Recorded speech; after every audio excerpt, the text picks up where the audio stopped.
Speak forthrightly. And we are the Coalition, loud and proud, as always, outrage, porn-free, civilly disobedient media, broadcasting live. Well, this today at the Providence Place Mall. John Lugo is with us, and he made a rather dramatic announcement today that really shook Rhode Island politics to its core for a number of reasons that we're going to explore. As you know, we broadcast just a short week or two ago a speech by Mr. Lugo at the Providence Place Mall outside.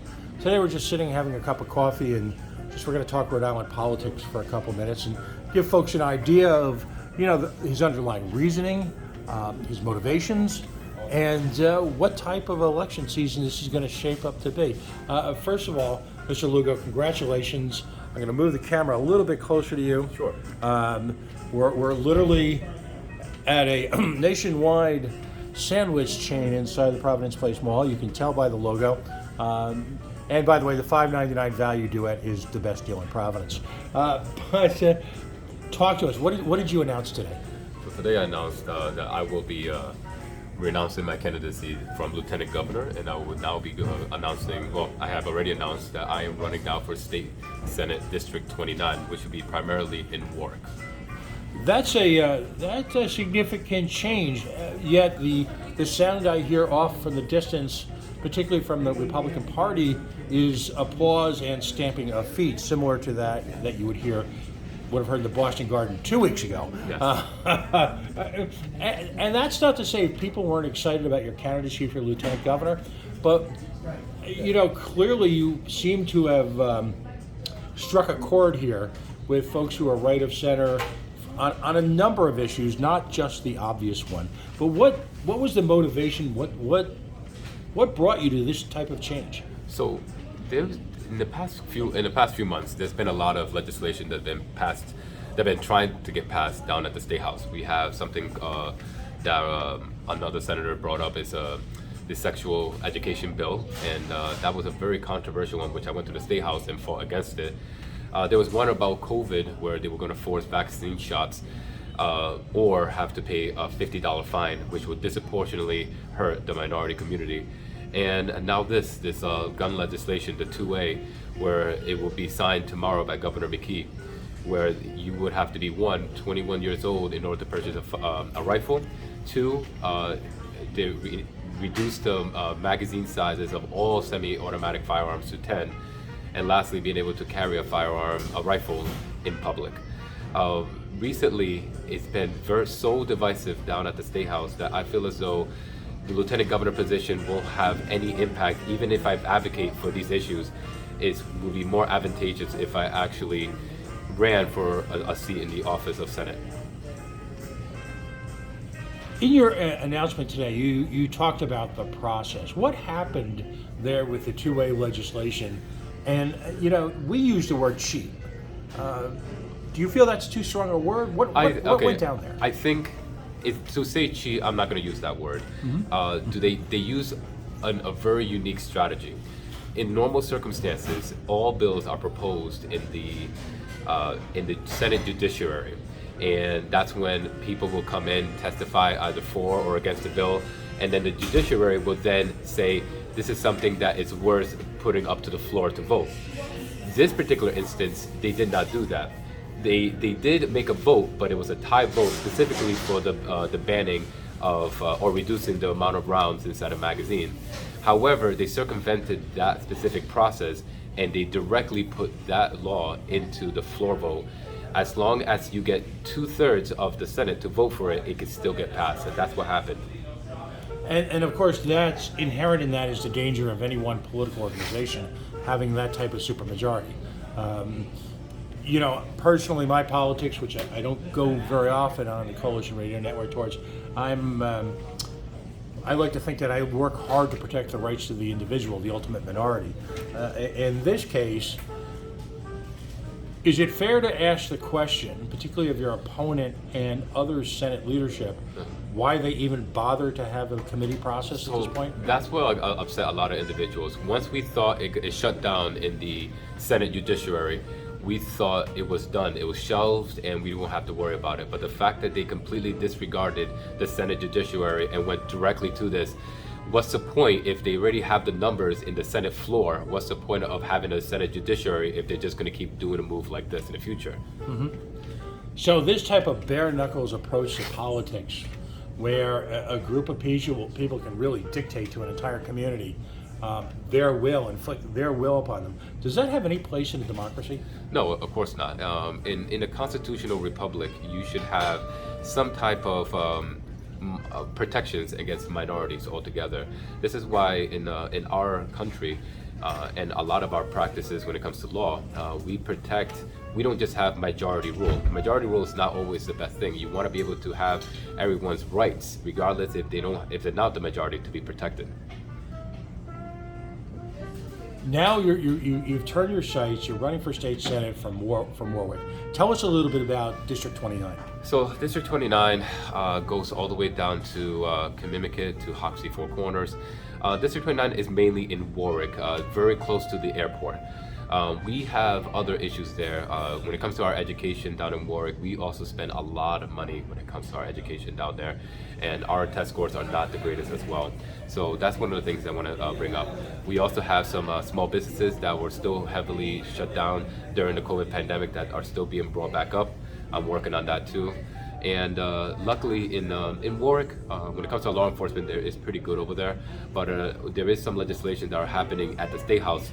For example, LEOBOR, which is Law Enforcement Bill of Rights, that they're trying to take away at the State House. I want to protect the law enforcement officers down at the Warwick Police Department. So your campaign is a fully faceted, multi-issue campaign. There are those folks who are trying to project upon you the notion that you're a single issue campaign. That couldn't be further from the truth. No. My main three focuses is going to be education. It's going to be our small businesses, which is the backbone of our economy. Which a good economy gives us money to be able to provide good social services in the state. And lastly, it's our social services, which is something that I am heavily for. DCYF. I'm a foster kid myself. I've been in that system. And law enforcement. We can't be defunding the police, especially in this type of environment. Violence is starting to ramp up again, and we need to make sure our law enforcement officers are backed by the politicians. Now, we've spoken a little bit about this. You give folks sort of a snapshot of your story. It's provocative, it's compelling, and quite frankly, it's inspirational. You mentioned just now that, in fact, you're a product of the foster child system. Tell us about your background, how you got to Providence, where you're from. Yeah. So I came from Puerto Rico to Providence, the Valley area of Providence. I ended up in the DCYF program at the age of 13, and I've been in that system until the age of 18. I aged out. Before I aged out, I met two amazing people who got me into, who took me in and raised me to become the man I am today. Now I'm a Providence police officer trying to help out the city where I grew up in. That type of, I'll call it ground floor involvement in both participating in government now as you've reached adulthood, you have a family, you're fully invested both in Providence and Warwick. What type of perspective does that give you that some would say has been lost by the predominantly older, white, suburban, middle-aged, conservative, democratic power elite? What you have a completely different view of Rhode Island than that. I do. I used to be unaffiliated for many years, but when I turned 18, I was able to vote, and I was very happy to be able to take the bus down to City Hall. Actually, I don't remember if I took the bus. It might have been my broken down Honda Civic that I bought with little money I had. But either way, I went down to City Hall and I registered. I registered to vote, and I was very proud to be able to do that as an American citizen. The first thing I did was register as an independent because I always felt as though both sides had right and wrongs. I thought that Democrats were correct on certain issues, gun issues, and the Republicans when it came to, for example, abortion issues.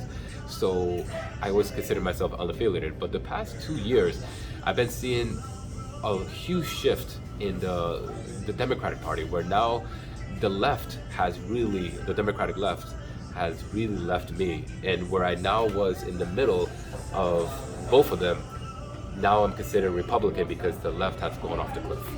Now, this is interesting to me because your life story represents, by Democratic Party definitions, the type of individual that they're looking to help, to lift up. Do you see that institutionally from the state of Rhode Island government? So that's the thing, is sometimes you have to do what nature does. You can't, like, you got to think about like the bird's nest. You can't have the birds live in that nest for so long. You have to let them take flight. And sometimes if you have a welfare system that continuously guides you along life, you're not going to be able to grow and succeed on your own. So these two individuals who raised me to become the man I am today taught me self-reliance, accountability, and that is something that I wholeheartedly believe in, and that's something that the Republican Party really strives for accountability, to be able to take care of your community and not let the government take care of you. Excellent, excellent. The state continues to explode in the sense of services provided. For those who are positive, they talk about your federal family, your state family. For those who see it as a pejorative, talk about the Nanny State. So there's a spectrum there. Yeah. Where does Rhode Island fit on that spectrum? I think Rhode Island is getting to the point where it's becoming more of a nanny state, and it's not giving a chance for an individual to wean off of that system and let them grow by themselves. So once you get into that system, you lose drive, you lose focus. I believe that that's something that everyone needs. Every human being needs some type of a goal in life, because without goals, without focus, without a vision, you just coast, and coasting is not what you want to do. That's not the American dream. The American dream is tough, it's hard, but it's worth it at the end. Let's say you're elected. Is there a particular, and we'll make that jump that'll say, okay, next year we're still going to pretend that the committee system works at some level. We'll both go along with that sort of, what do they call it in high school, willing suspension of disbelief? Is there a particular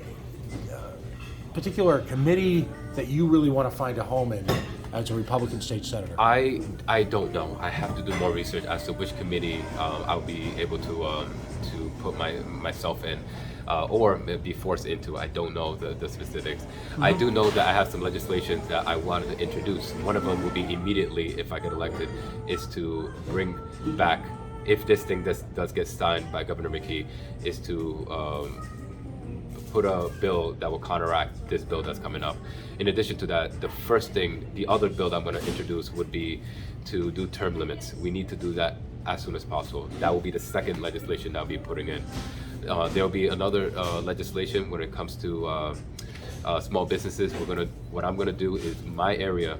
I'm going to speak to as many businesses as possible, find out what regulations is hurting them, preventing them from succeeding, and I'm going to find a way to create a legislation that will ease their burdenship, so that way they could grow. Lastly, it's for our schools. I am going to work with as many senators that are willing to fix our school system one and for all. Your opponent is coming up on, my understanding, nearly 30 years of service in the state Senate. Is it possible to serve that long and still have that immediate connection with the community that's so important in a state like Rhode Island? There is no way. He is probably extremely detached. I never met him, and I lived in my community for a very long time. But not only that, I do feel as though sometimes you need a new perspective in the community. Maybe it's time that this individual steps down and lets someone else, a young individual who has that American dream passion, take over. Excellent. Now I know you're probably transitioning websites and doing all that. Any idea where you're at? And I know you'll send to us where you can be found, but any idea where folks can find you in the next few days? So the new website that I have now is going to be Lugo, Lugo, 4FORRI.com. Mm-hmm. The email will be lugo@lugo4rhodeisland.com. And it'll be this. My phone number will be on that website as well. You can also follow me on Twitter and on Facebook, just by my name, John Lugo, JeannLugo. Excellent. And I'm assuming you're going to wage a pretty, I'll call it a street-based campaign this summer. We're going to see a lot of you, aren't we? I'm going to be out there. Instead of being all across the state, I'm going to concentrate my efforts into that district, obviously. So I will be walking, knocking on doors. If you live in that area, I hope to meet you soon. Excellent. Jeann Lugo, congratulations. You're running to be the Rhode Island State Senator for District 29, largely the airport, we'll call it the greater Warwick Airport area. You're challenging someone who is a quote-unquote power player. We'll use the word, because you're a gentleman. People know I'm not. I'll use the word cheater.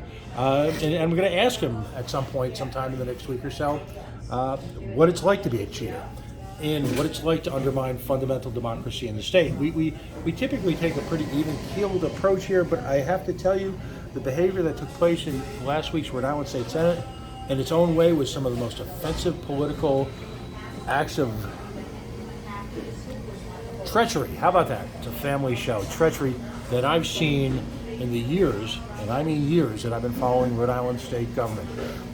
With one action, the Rhode Island State Senate effectively undermined the entire political process of the state, leaving a number of our viewers to wonder, does it matter? Why do we even bother? What's the point? Questions like that. And when that happens, that's dangerous for all of us. What's the point of swearing an oath to the Constitution if you're going to be violating it? Couldn't have said it better myself. Jeann Lugo, thank you so much for joining us after a full and rewarding day on the streets of Providence. Thank you, Pat. Appreciate it.